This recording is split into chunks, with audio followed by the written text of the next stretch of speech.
बिस्मिल्लाहिर्रहमानिर्रहीम। मुझे जब सजाए मौत सुनाई गई थी, मेरी रूह तक कांप गई थी। मैं इतनी जल्दी मरना नहीं चाहता था। मेरे बहुत से ख्वाब थे जिनको मैंने पूरा करना था। मैंने अम्मी से वादा किया था कि मैं नौकरी करके पैसे कमाऊंगा और उनके लिए इस गांव से हटकर लाहौर शहर में एक घर बनाऊंगा। अम्मी को बड़ा शौक था कि वो लाहौर में शिफ्ट हो जाएं, मगर हमारे पास इतने वसाइल नहीं थे कि हम लाहौर शिफ्ट होते, क्योंकि हमारा ताल्लुक तो गरीब ख़ानदान से था।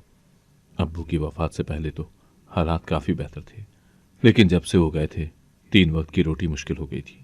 बस मेरी 2 साल बड़ी बहन नवाल घर में बच्चों को पढ़ाकर और अम्मी कपड़े सिलाई करके रोजी रोटी का बंदोबस्त कर रही थी। घर में 2 ताया और एक चचा थे जो अपने ख़ानदान वालों के लिए कमाते थे। मेरा दिल तरस रहा था, क्योंकि मैं अपनी अम्मी की ख्वाहिशात पूरी किए बिना और अपनी अम्मी से किया गया वादा अंजाम को पहुंचाए बगैर मरना नहीं चाहता था।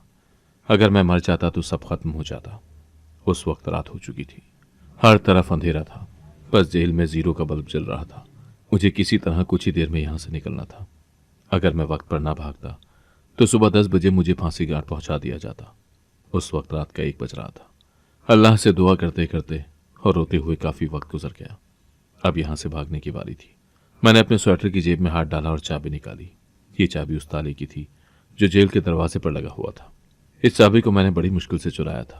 खैर, मैंने बिना शोर किए चाबी से ताले को देखा और एक नज़र आसपास दौड़ाई। सब मुजरिम सो रहे थे, मेरे अलावा यहाँ और भी कई लोग थे। सब के सब खराटे लेकर सो रहे थे। मैंने एहतियात से दरवाज़ा बंद किया और भागने लगा। किसी को कुछ पता नहीं चला था। पुलिस स्टेशन से निकलने के लिए मैंने खुफिया दरवाजे का इस्तेमाल किया था। इस दरवाजे को मेरे अलावा कोई मुजरिम नहीं जानता था। यूं मैं दिल दिल में अल्लाह का नाम लेकर जेल और पुलिस स्टेशन से निकलने में कामयाब हो गया। इतने में तहज्जुद की अजान होने लगी। मेरी आंखें आंसुओं से तर थी। मैं फौरन ही जाकर करीबी मस्जिद में घुस गया। नमाज पढ़ने के लिए गिनती के चंद नमाजी जमा थे। मैंने भी तहज्जुद की नमाज पढ़ने के लिए वजू किया। नमाज से फारिग होने के बाद मैंने दुआ के लिए हाथ उठाए और अल्लाह से अपने घर वालों की सलामती की दुआ करने लगा। मुझे अपनी अम्मी की बहुत फिक्र थी। उन्हें हार्ट अटैक आया था।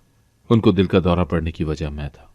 जब उन्हें खबर दी गई कि अदालत के जज ने मुझे सजाए मौत सुनाई है, तो वो ये सदमा बर्दाश्त न कर सकी। मैं रोते हुए बस हाथ उठाकर अल्लाह ही से दुआ कर रहा था, जब अचानक वहां पुलिस ने छापा मार लिया। शायद पुलिस वालों को पता चल चुका था कि मैं जेल से भाग गया हूं, इसीलिए वो मेरा पीछा करते हुए यहां तक आ गए थे। मैं डर गया था और मुझे लगा था कि मेरी मौत यकीनी है, मगर जो हुआ उसने मेरे होश उड़ा दिए। मेरा नाम उस्मान है। आज रात घर आते आते मुझे बहुत देर हो गई थी। तकरीबन 2 बजने को थे।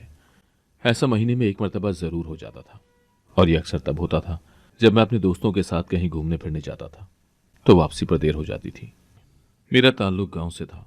मैं और मेरे दोस्त हर महीने हफ्ते के आखिरी दिनों में लाहौर शहर घूमने जाते थे। आज भी हम लोग लाहौर से ही वापस आए थे। चूंकि मैं आज घर वालों को बिना बताए वापस आया था, इसीलिए सब लोग सो गए थे। दरवाजे की चाबी मेरे पास थी, सो मैं दरवाज़ा खोलकर घर के अंदर दाखिल हुआ। जिस घर में मैं रहता था, ये घर बड़ा पुराना था। कमरे तो ढेर सारे थे, लेकिन सामान कम था। मेरे कमरे में तो सिवाय एक चटाई के और अलमारी के कुछ न था। सोता भी चटाई पर था। हमारे घर गुर्बत ही इतनी थी। खैर, जब मैं अपने कमरे में जा रहा था तो मेरी नज़र अपने चचा की बेटी मायला की तरफ गई।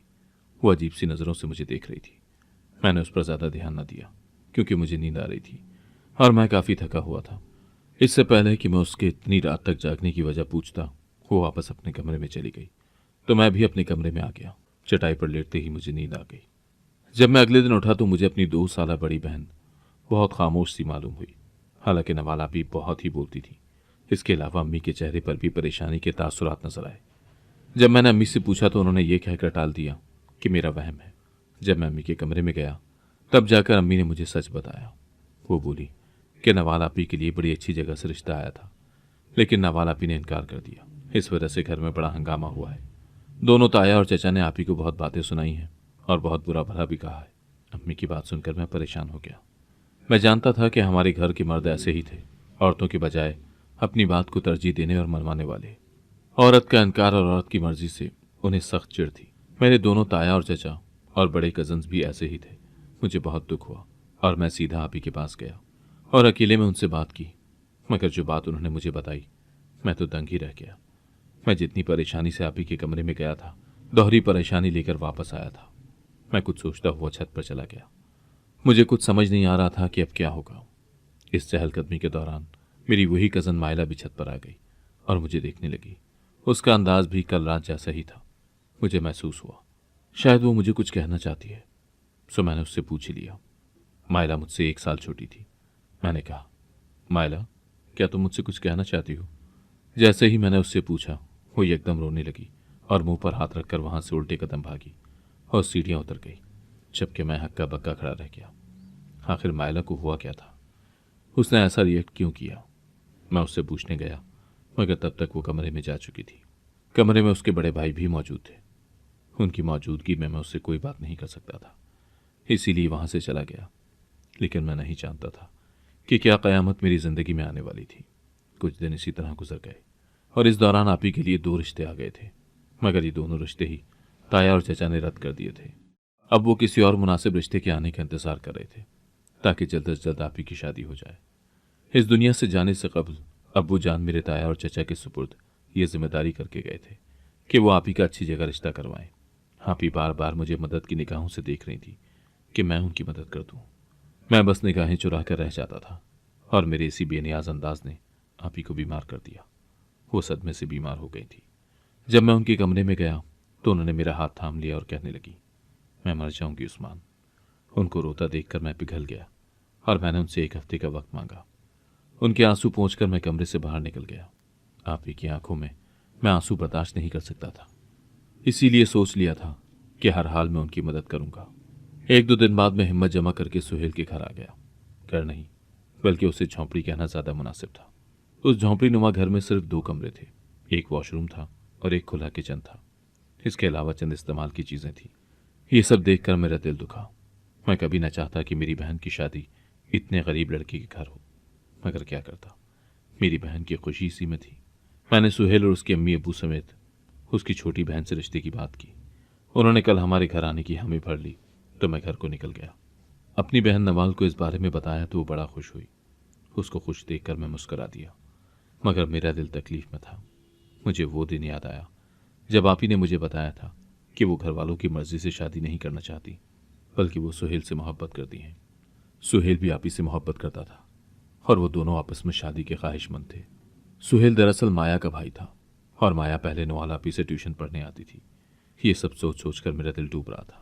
मैं जानता था कि घर वाले कभी सुहेल से नवाल आप ही का रिश्ता करने पर राजी नहीं होंगे, क्योंकि सुहेल गरीब था, हम भी गरीब थे, मगर उतने नहीं थे जितना सुहेल था। मैंने दिल में तहैया कर लिया कि मैं हर सूरत आप ही की शादी सुहेल से करवाऊंगा, चाहे इसके लिए मुझे अपने घर वालों के खिलाफ जाना पड़े।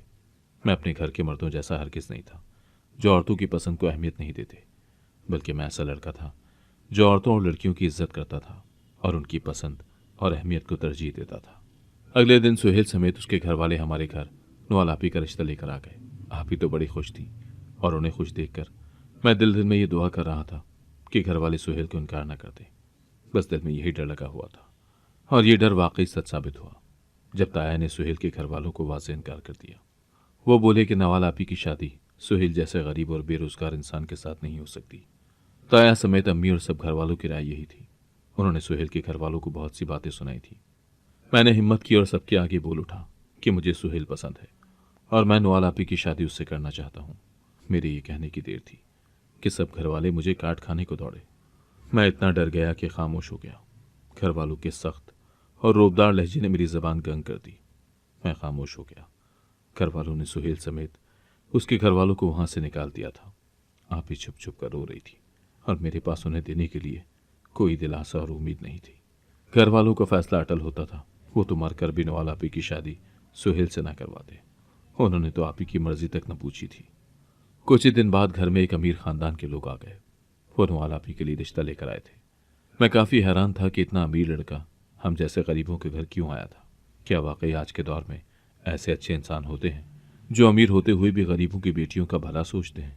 खैर, सब घर वाले बहुत खुश थे और उन्होंने ये रिश्ता पक्का कर दिया था। जब नवाल आप ही को पता चला तो वो बहुत खुश हुई, जबकि मैं दंग रह गया। शादी जल्दी थी और शादी की तैयारियां भी शुरू हो चुकी थी। आप ही के चेहरे पर कोई परेशानी और उदासी नहीं थी। वो तो सुहेल से मोहब्बत के दावे करती थी और मुझे कहती थी कि उसके अलावा किसी से शादी नहीं करेंगी। फिर अचानक वो कैसे फहद से शादी पर आमादा हो गई थी? क्या उससे शादी की वजह उसकी अमीरी तो नहीं थी? ये सोच आते ही मेरे दिल पर एक ज़रब सी लगी। आप ही से इस बारे में पूछा तो वो निगाहें चुरा गईं। मुझे समझ नहीं आ रहा था कि वो क्या कर रही थी। यूं ही देखते और सोच विचार करते ये वक्त भी गुजर गया। आप ही की शादी का वक्त आ गया। मुझे ऐसा लग रहा था कि आप ही ज़बरदस्ती ये शादी कर रही हैं। मैं उनके कमरे में गया और बोला, आप ही, आज आपका निकाह है। अगर आप ज़बरदस्ती घर वालों के दबाव में आकर ये शादी कर रही हैं तो मुझे बता दें, मैं ये शादी रुकवा दूंगा।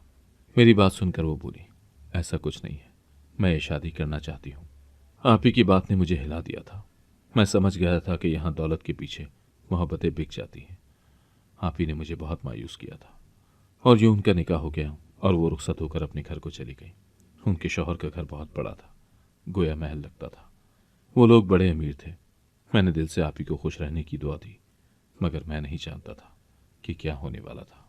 कुछ दिन इसी तरह गुजर गए और एक दो दिन के लिए आप ही हमारे घर रहने आ गई। जब मैं काम से आया तो अम्मी ने बताया कि आप ही रहने आई हुई हैं। सो मैं सीधा कमरे में गया। जैसे ही मैं आप ही के कमरे में गया, जो मंजर मैंने देखा मुझे यकीन न आया। मैं दंग रह गया। आप ही ने मुझे अपने पास बुलाया और जो उन्होंने कहा मेरे रोंगटे खड़े हो गए और फिर ये मामूल बन गया। आप ही मुझे अपने ससुराल बुला लेती और चुपके से अपना काम मेरे सुपुर्द कर देती।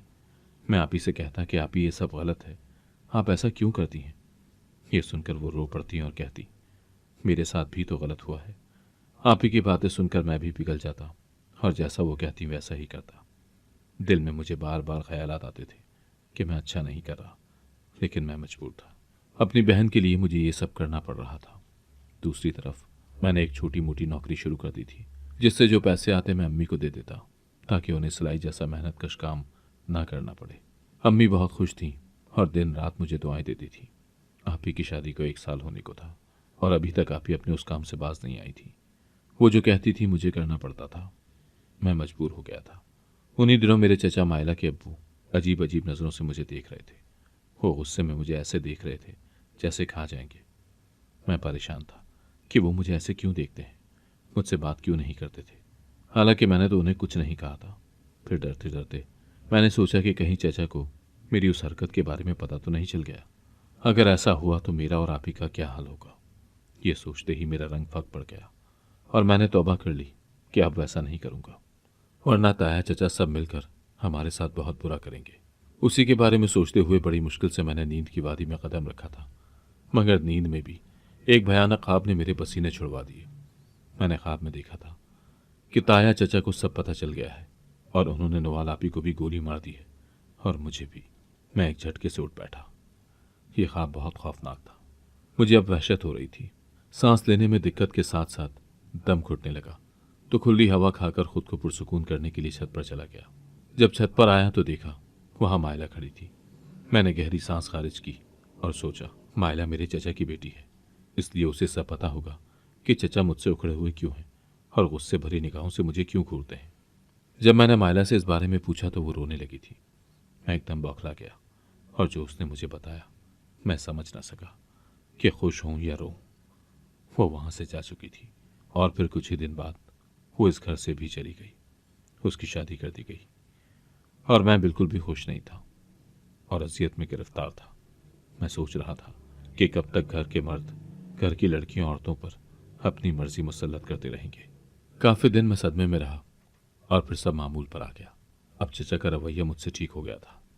दरअसल उस रात मायला से जब मैंने चचा के मुझसे खफा होने की वजह पूछी थी तो उसने मुझे बताया था कि वो मुझे पसंद करने लगी है। चची जान को उसने अपनी इस ख्वाहिश के बारे में बताया कि वो मुझसे शादी करना चाहती है, तो चची जान बहुत खुश हुई। मगर जब चची जान ने अपने बेटों और चचा जान से बात की और चचा जान से पूछा तो उन्होंने साफ इनकार कर दिया कि वो मायला की पसंद से शादी नहीं करेंगे। इसी वजह से चचा जान मुझे गुस्से भरी निगाहों से देखते थे, जैसे मेरा कसूर हो और मैंने मायला को वरगलाया हो। खैर, अब चूंकि उसकी चचा की मर्जी से शादी हो गई थी, इसीलिए चचा खुश थे, जबकि मैं अफसोस कर रहा था कि किस तरह इस घर के मर्द घर की औरतों की खुशियों को कुचल कर अपनी मर्जी उन पर थोप देते हैं। पहले मेरी बहन और अब मायला। मुझे पहले से ज़्यादा अच्छी नौकरी मिल गई तो पहले वाली नौकरी छोड़ दी और इन सब में मैं इतना मसरूफ़ हो गया कि सब कुछ भूल गया। मायला के बारे में भी मैं भूल चुका था। आप ही की शादी को 1.5 साल हो गया था।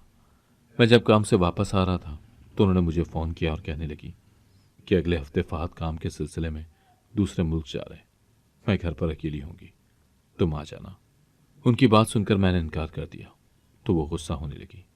मजबूरन उन्होंने खुश करने के लिए मैं उनकी रज़ा में राज़ी हो गया, लेकिन मैं नहीं जानता था कि अब काया पलटने वाली थी। तनख्वाह मिल गई थी। सारी तनख्वाह मैंने अम्मी के हाथ में रखी और उनसे कहा कि अम्मी, बहुत जल्द हम लोग शहर शिफ्ट हो जाएंगे। मैं अब पहले से ज़्यादा मेहनत कर रहा हूँ। मेरी बात सुनकर अम्मी बहुत खुश हुई और मेरा माथा चूमा। मैं जाने क्यों परेशान था, दिल अजीब सी अजियत में था। कुछ दिन बाद आप ही ने मुझे घर बुलाया। हम दोनों उस वक्त आप ही के कमरे में थे। आप ही ने मुझे सब समझाया और फिर एक अटीची केस दिया और बोली, जिस खामोशी से आए हो उसी खामोशी से चले जाओ, किसी को कुछ पता न चले। उनकी बात पर अमल करता हुआ मैं धीरे धीरे कदम उठाता वहां से निकल गया। लेकिन जब मैं मेन गेट के करीब पहुंचा तो अचानक फहद, मेरे बहनोई की गाड़ी का हॉर्न बजा। अफरा तफरी में वो और उसके साथ पुलिस के अफसरान घर में दाखिल हुए। मेरे हाथ से अटैची केस छीना और उसे खोल कर देखा। आप ही भी वहां पहुंच गई थी।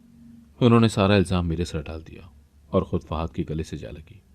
फहद ने नवाल आपी को प्यार से कहा, तुम परेशान ना हो, इस मुजरिम को तो अब सजाए मौत होगी। पुलिस ने मुझे जबरदस्ती हथकड़ियां पहनाई और मुझे पुलिस स्टेशन ले गए, जबकि मैं अभी तक सदमे में था कि किस तरह नवाल आपी ने मेरे साथ धोखा किया। अगले दिन मुझे अदालत में पेश किया गया और वहां जज ने मुझे सजाए मौत सुनाई।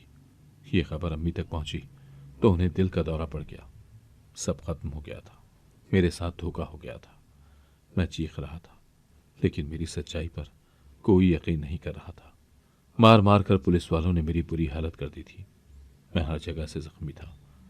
काश मैंने वो सब न किया होता, ताकि आज मैं जेल में ना होता। मैं अपने किए कि अल्लाह से माफ़ी मांग रहा था और दुआ कर रहा था कि मुझे इस कैद से निकाल दे, ताकि मैं घर जाऊं और अपनी अम्मी को सच बता सकूं कि उनके बेटे ने वो सब नहीं किया जिसके इल्ज़ाम में उसे गिरफ्तार किया गया है। मैं जानता था कि अम्मी अजियत में होंगी, ये सोचकर कि उनका बेटा ऐसा है जिसने कितना घिनौना काम किया। 2 दिन इसी तरह गुजर गए थे। एक रात जब सब सो रहे थे तब 2 कांस्टेबल आपस में खुफिया दरवाजे की बातें कर रहे थे, जिससे मुझे पता चला कि यहाँ खुफिया दरवाज़ा भी है। और फिर जब एक मुजरिम चीखों पुकार करते हुए जेल में बेहोश हो गया था तब एक कांस्टेबल अंदर से आया था और उसी दौरान इत्तेफाक से जेल के दरवाजे की चाबी उसकी जेब से ज़मीन पर गिर गई थी। कैदियों की भीड़ और शोर गुल में बड़ी आसानी से मैंने वो चाबी उठा ली थी और किसी को पता भी नहीं चला था। आज मेरा जेल में छठा दिन था और कल ही मुझे सजाए मौत होनी थी। मुझे किसी तरह कुछ ही देर में यहाँ से निकलना था। उस वक्त रात का 1 बज रहा था। अल्लाह से दुआ करते करते और रोते हुए काफ़ी वक्त गुजर गया। मैंने अपने स्वेटर की जेब में हाथ डाला और चाबी निकाली। सबके सब खराटे लेकर सो रहे थे। मैंने एहतियात से दरवाज़ा बंद किया और भागने लगा। पुलिस स्टेशन से निकलने के लिए मैंने खुफिया दरवाजे का इस्तेमाल किया था। यूं मैं दिल में अल्लाह का नाम लेकर जेल और पुलिस स्टेशन से निकलने में कामयाब हो गया। इतने में तहज्जुद की अजान होने लगी। मैं फौरन ही करीबी मस्जिद में घुस गया। वहां तहज्जुद की अजान हो रही थी। नमाज पढ़ने के लिए गिनती के चंद नमाजी जमा थे। मैंने भी तहज्जुद की नमाज पढ़ने के लिए वजू किया। मुझे अपनी अम्मी की बहुत फिक्र थी। मैं रोते हुए बस हाथ उठाकर अल्लाह ही से दुआ कर रहा था, जब अचानक वहां पुलिस ने छापा मार लिया। शायद पुलिस वालों को पता चल चुका था कि मैं जेल से भाग गया हूं, इसीलिए वो मेरा पीछा करते हुए यहां तक आ गए थे। मैं डर गया था और मुझे लगा था कि मेरी मौत यकीनी है। पुलिस वालों के साथ मेरा बहनोई फहद भी था। वो लोग मेरे गिर्द घेरा डाल रहे थे। इसी दौरान अचानक वहां नवाला भी आ गई। वो मेरे सामने खड़ी हो गई, मेरी ढाल बनकर, और फिर उन्होंने फहद के आगे हाथ जोड़ दिए और रोना शुरू कर दिया। उस वक्त आप ही का यहाँ आना किसी मुआजिज़े से कम नहीं था। मेरा दिमाग फौरी तौर पर माजी में पलटा। उस दिन जब मैं आप ही की शादी के बाद पहली दफ़ा उनसे मिला था तो मैंने देखा कि आप ही कमरे में एक अटैची केस लिए बैठी थी और उसमें ढेरों नोट थे। मैं हैरान हुआ था कि आप ही के पास इतने पैसे कहाँ से आए। उन्होंने मुझे अपने पास बुलाया और ये नोटों से भरा अटैची केस दिया और फिर कहने लगी, ये बैग तुम मेरी तरफ से सुहेल को दे देना। उनकी बात सुनकर मैं हैरत और नासमझी से उन्हें देखने लगा तो उन्होंने बताया कि मैं सुहेल से अब भी प्यार करती हूँ। घर वालों ने सुहेल को इसलिए रिजेक्ट किया क्योंकि वो गरीब था, लेकिन अब मैं उसे अमीर करूंगी और फिर उससे घर वालों की मर्जी से शादी करूंगी। फहद से तलाक लेने के बाद फिर घर वाले इनकार नहीं कर सकेंगे। उन्होंने बताया कि मैंने फहद से इसीलिए शादी की थी ताकि उसके पैसे चुरा कर मैं सुहेल को भिजवाऊं और वो पैसे जमा करके बड़ा घर ले और कारोबार करने लगे। पहले मैंने शराफत से काम का बहाना करके फहद से पैसे मांगे थे, लेकिन वो इतना कंजूस इंसान है, उसने मुझे 1 रुपया भी नहीं दिया। इसीलिए मैंने दूसरा तरीका अपनाया और उसके पैसे चोरी करना शुरू कर दिए। वैसे भी वो मुझसे प्यार नहीं करता, किसी और से करता है। आप ही की बातें सुनकर मैं दंग रह गया और उन्हें समझाया कि वो ऐसा न करें, मगर उन्होंने मेरी कोई बात ना सुनी। वो हर दफ़ा चोरी करके मुझे घर बुलाती और चोरी किए हुए पैसे देकर कहती कि सुहेल तक पहुंचा देना। मैं जानता था कि ये काम गलत था, लेकिन आप ही की मोहब्बत में मैं मजबूर हो गया था। उस रात जब मैं नोटों से भरा बैग लेकर जा रहा था, तो अचानक वहां फहद पुलिस को लेकर आ गया और उसने कहा कि वो मुल्क से बाहर नहीं गया था, बल्कि चोर को पकड़ने के लिए उसने ड्रामा किया था। साथ ही मुझे उस रात मालूम हुआ कि फहद को भी जहर दिया गया था, जो मैं जानता था आप ही ने ही दिया था। जब आप ही को पता चला कि पुलिस आ गई है, तो वो फहद के गले लग गई और कहने लगी कि मेरा भाई चोर है, इसे गिरफ्तार कर लो। मैंने कुछ नहीं किया, कसूरवार मेरा भाई है। ये सुनकर मैं तो दंग रह गया कि आप ही कितनी आसानी से झूठ बोल रही हैं।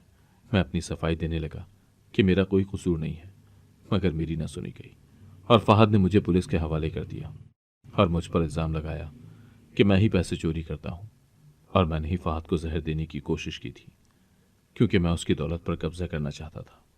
खैर, आप ही की मोहब्बत में मैंने आप ही का नाम न लिया और खामोश हो गया।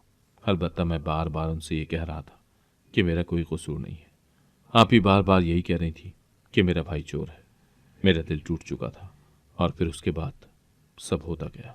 अम्मी को उस बारे में पता चला तो उन्हें लगा कि मैं कोई नौकरी नहीं करता, बल्कि चोरियां करके तनख्वाह कहकर उनको पैसे देता हूँ। सब मुझ पर थू थू कर रहे थे। मैं एकदम हाल में वापस लौटा। पहले तो आप ही ने मुझ पर झूठे इल्ज़ाम लगाए थे, लेकिन अब वो क्यों मेरी ढाल बन रही थी, मुझे समझ ना आया। खैर, आप ही ने फहद के सामने अपना सच कबूल कर लिया। उन्होंने बता दिया कि ये सब सुहेल की मोहब्बत में उन्होंने किया था, और जब सबको मालूम हुआ कि मैंने अपनी बहन को बचाने की खातिर उसका नाम नहीं लिया और पुलिस से मार खाता रहा, तो सब दंग रह गए। कई पुलिस अफसरान की आंखों में आंसू आ गए थे कि कोई भाई अपनी बहन से इस कदर भी मोहब्बत कर सकता है। फहद भी रो रहा था। उसने मेरे आगे हाथ जोड़े कि मेरी वजह से तुम्हें कितनी अजियत बर्दाश्त करनी पड़ी। उसने मजीद कहा कि गलती मेरी है, मैं नवाल को खुश नहीं रख सका। दरअसल मैं किसी और लड़की से प्यार करता था, इसीलिए हमेशा नवाल से बुरा सलूक रखा, जिस वजह से वो मुझसे नाखुश होकर तलाक लेकर किसी और से शादी करने का सोचने लगी। मैं हैरान था। मजीद आप ही ने बताया कि सुहेल ने उन्हें धोखा दे दिया है। जब उसे पैसे मिलते रहे तो वो फरार हो गया और अब उसने किसी और लड़की से शादी कर ली है। आप ही रो रही थी। उन्हें अब अपनी गलती का एहसास हो गया था। फहद के बहुत दूर तक असर व रसूख थे, सो उसने पुलिस वालों को वहां से भेज दिया और दिल से मेरी बहन को माफ कर दिया। फहद भाई और नवाल आप ही में सुलह हो गई थी। अब वो एक साथ खुश थे और आप ही ने मुझसे माफ़ी मांगी तो मैंने भी उन्हें माफ़ कर दिया। मैंने एक सबक तो सीख लिया था कि गलत काम का अंजाम कभी अच्छा नहीं हो सकता। जिस तरह नवाल आप ही सुहेल को पैसे देकर गलत कर रही थी और समझ रही थी कि आखिर में सुहेल उनको मिल जाएगा, लेकिन इसका अंजाम ये हुआ कि सुहेल ने आप ही को छोड़ दिया और किसी और से शादी कर ली। अब आप ही भी सबक सीख चुकी थी कि वो कभी अपने शौहर को धोखा नहीं देंगी। फहद भी अब नवाल आप ही से प्यार करने लगा था। मेरी अम्मी ठीक होकर घर आ गई थी। इसके अलावा आप ही ने सुहेल को बचाने के लिए झूठ बोला था कि चोरी मैं करता हूँ। अगर सबको पता चल जाता कि आप ही ये पैसे सुहेल को भेजती हैं तो सुहेल भी पकड़ा जाता। खैर, अब सुहेल उनकी ज़िंदगी से हमेशा के लिए निकल गया था और मुझे यकीन आ गया था कि जो हमारे लिए बेहतर होता है वही हमारी किस्मत में लिखा होता है। अगर आपको आज की कहानी पसंद आई है तो वीडियो को जरूर लाइक कीजिएगा और अपने दोस्तों के साथ भी शेयर कीजिएगा। और हाँ, अगर आपने अभी तक हमारा चैनल सब्सक्राइब नहीं किया तो जरूर सब्सक्राइब करें। मिलते हैं कल एक नई और दिलचस्प कहानी के साथ। अल्लाह हाफिज।